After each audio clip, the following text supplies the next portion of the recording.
জমজমাট প্রচার চলছে, দারুণ প্রচার চলছে আইএসএফ প্রার্থী মুর্শিদুল আলমের। আজ আইএসএফের ডাকে প্রার্থী মুর্শিদুল আলমের সমর্থনে ভোট প্রচার এবং একটি পথসভা অনুষ্ঠিত হল আখেরিগঞ্জ গ্রাম পঞ্চায়েতের শিবনগর বাজারে। আইএসএফ প্রার্থী মুর্শিদুল আলম একাধিক বিষয় নিয়ে তৃণমূল কংগ্রেস এবং বিজেপিকে আক্রমণ করলেন এবং তার পাশাপাশি আখেরিগঞ্জ গ্রাম পঞ্চায়েতের শিবনগর এলাকার জনগণের কাছে আবেদন জানালেন যে আপনারা 7ই মে খাম চিহ্নে ভোট দিন, খাম চিহ্নে ভোট দিয়ে ন্যায়কে প্রতিষ্ঠা করুন। তিনি আরও কি বলেছেন সংবাদ মাধ্যমের সামনে শোনাবো আপনাদের। এই ভিডিওটি যারা দেখছেন চ্যানেলটি লাইক করবেন, শেয়ার করবেন আর সাবস্ক্রাইব করবেন। আই লাভ মাই ইন্ডিয়া, মেরা ভারত মহান। পথসভা চলছে আইএসএফ পরিচালিত আমাদের এই শিবনগর এটা কি পশ্চিমে একটা বটতলা মোড়ে আইএসএফেরই নির্বাচনকে কেন্দ্র রেখে নির্বাচনী পথসভা।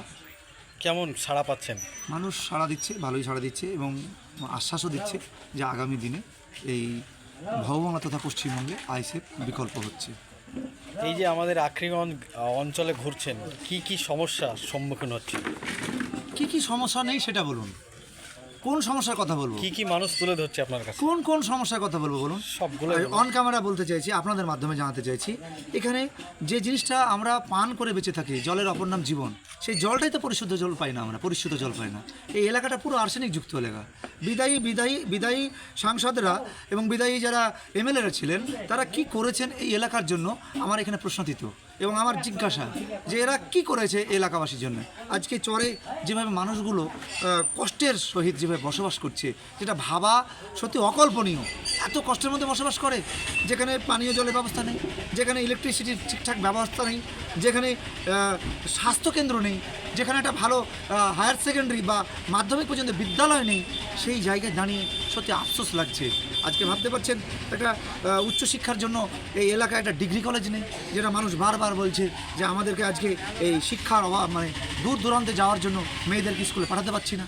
এই আবেদন মানুষ রাখছে যে আপনি যদি আসেন, আপনাকে মানুষের প্রতি আমার ভরসা আছে, আমাকে যদি সেই জায়গায় পাঠায় তাই নিশ্চয়ই আমি এই সমস্যাগুলো আমি আইনসভাতে অর্থাৎ বিধানসভায় আমি জিহাদ করব, অঙ্গীকারবদ্ধ হচ্ছি। আমি লড়াই করব এইগুলোকে সুস্থ স্বাভাবিকভাবে ফিরিয়ে দেওয়ার জন্য এবং আনয়ন করার জন্য।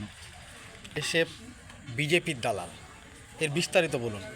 দেখুন, কে কী বলছে সেটা যেমন বড় কথা নয়, তবে মানুষের থেকে মনে হয় বেশি মনে বলছে যারা বিজেপির সঙ্গে যুক্ত আছে। তৃণমূলে কিছু চেলাচামুন্ডা আছে, শাহজাহান শেখের মতো বা আরও কিছু আছে, কিন্তু তাদের উদ্দেশ্যে বলছি তোমরা তোমাদের একবার প্রতিচ্ছবি দেখো আয়নাতে গিয়ে, তবে বাড়ির আয়নাতে দেখবে না, কারণ বাড়ির আয়নাতে দেখলেই তো তোমার শুধু লক্ষ্মীর ভাণ্ডারের কথা মনে পড়বে, ভাওতাবাজির কথা পড়বে। যদি দেখতে হয় তাহলে চলে যাও কোনো সেলুনে গিয়ে, দেখবে স্বচ্ছ প্রতিচ্ছবি দেখতে পাবে যে কে বিজেপির দালাল।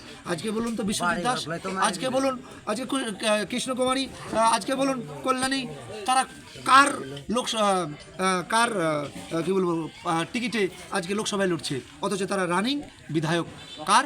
বিজেপির বিধায়ক। তারাই বলুক বিজেপির দালালকে।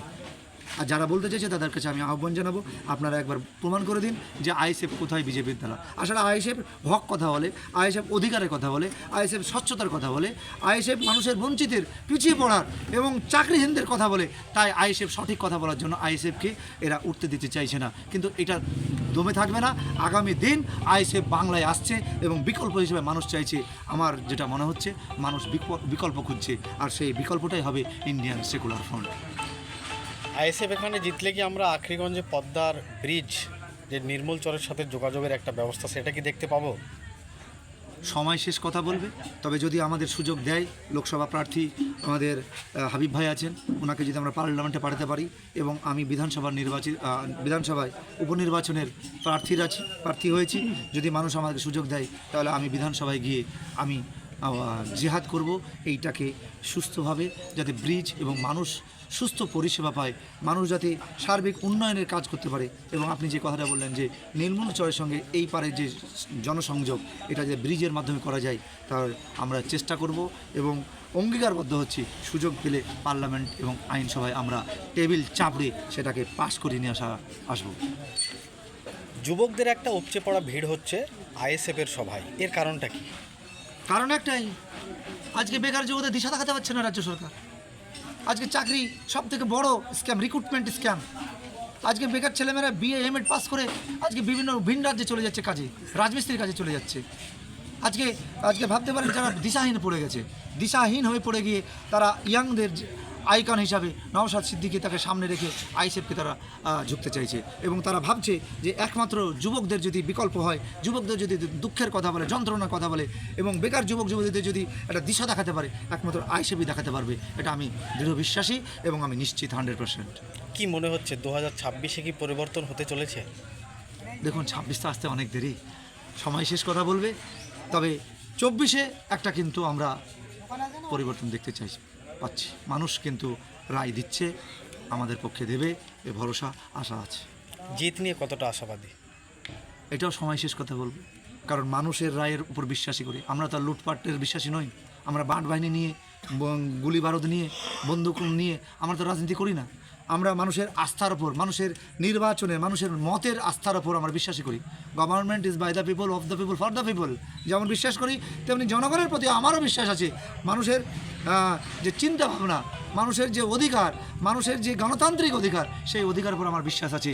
তারা আমাকে নিশ্চয়ই সত্যের এবং স্বচ্ছতার প্রশাসনের জন্য আমাকে নিশ্চয়ই বেছে নেবেন, এই আশাবাদী আমি 100%। আপনার নাম পরিচয়? আমার নাম মোহাম্মদ মুর্শিদুল আলম। নতুন তরুণ তুর্কি, সেই সম্পর্কে কিছু বলুন। দেখুন, আমি একটাই কথা বলতে চাই, যে প্রার্থী আইনসভা, সে আমাদের বঙ্গীয় আইনসভা হোক বা দেশের আইনসভাতে যে প্রার্থীকে পাঠানো যাবে, তার একটা যোগ্যতার দরকার আছে। সেই দৃষ্টিকোণ থেকে আমি বলবো যে আমি কোনো তুলনা টানতে চাইছি না, সব প্রার্থী আমার কাছে শ্রদ্ধেয়, কিন্তু যোগ্যতার নিরিখে মুর্শিদ আলম, যিনি আইএসএফের বর্তমান ক্যান্ডিডেট, আমার মনে হয় যোগ্যতার দিক থেকে অন্যতম 1 নম্বরে থাকার অধিকারী।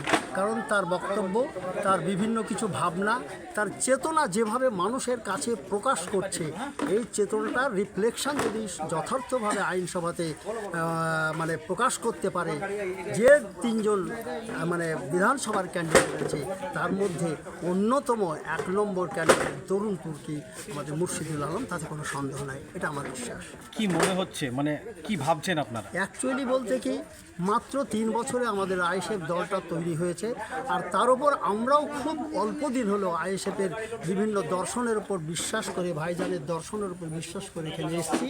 শুধু একটাই দেখছি যে বর্তমান ভারতবর্ষ তথা পশ্চিমবঙ্গের রাজনীতিতে যে একটা দূষণ, রাজনৈতিক দূষণ চলছে, মূল্যবোধের যে একটা অবক্ষয় হয়েছে রাজনীতিতে, এইখানে দাঁড়িয়ে আমরা স্পষ্ট দেখতে পাচ্ছি আইএসএফের মধ্যে একটা দর্শন আছে, যেটা মানবিক মূল্যবোধের কথা বলে, মূল্যবোধের, রাজনৈতিক মূল্যবোধের কথা বলে। সেই দৃষ্টিকোণ থেকে আমরা বলবো যে নিঃসন্দেহে আইএসএফ আগামী দিনে একটা জায়গা তৈরি করতে যাচ্ছে।